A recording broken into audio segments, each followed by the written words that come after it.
among the members in the other committee that was constituted by this assembly to go and investigate this CEC, whether he qualifies for an impeachment or not, Honorable Speaker. I did record my dissenting voice, Honorable Speaker, but more important, I want to bring to this House that, Honorable Speaker, when we judge members as a court, Honorable Speaker, or when the court judges, Honorable Speaker, it should be an evidence beyond no reasonable doubt for one to get charged, Honorable Speaker.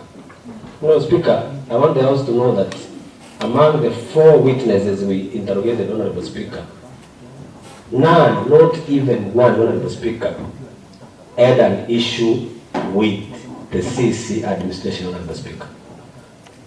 And that tells you, the Honorable House, Honorable Speaker, as we are going to make a verdict, what can guide us, Honorable Speaker. Honorable Speaker, some witnesses even dropped and said they cannot appear because they did not have any information regarding the matter that was up before us, Honorable Speaker.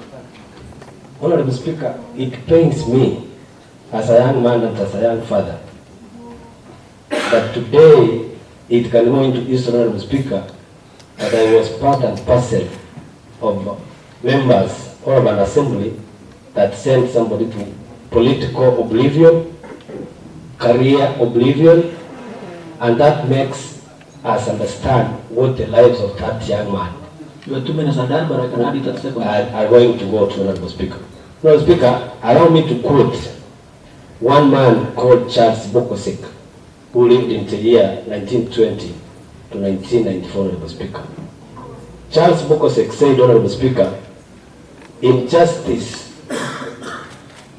he said that maybe injustice is injustice until it happens to you, Honorable Speaker. And that was the harsh truth, Honorable Speaker. I urge the member that today, Honorable Ndemo may accept the verdict of this House, and they can leave us to the Bible, Romans chapter 12, verse 19 to 21, whereby we are told that let God avenge for those who cannot revenge. And Honorable Speaker, all of us knows that God's revenge is more painful than any other revenge on this world, Honorable Speaker. I want to urge the members with a lot of humility and a lot of kindness, let us not impeach Dr.Ndemo. There are more ways of solving crisis.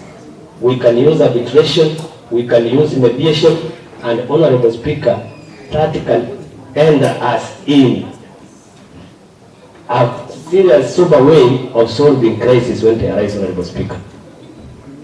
Honorable Speaker, with those very few remarks, I beseech this Honorable House to give a verdict that can go into history and that will not let God avenge on behalf of Dr. Ndemo.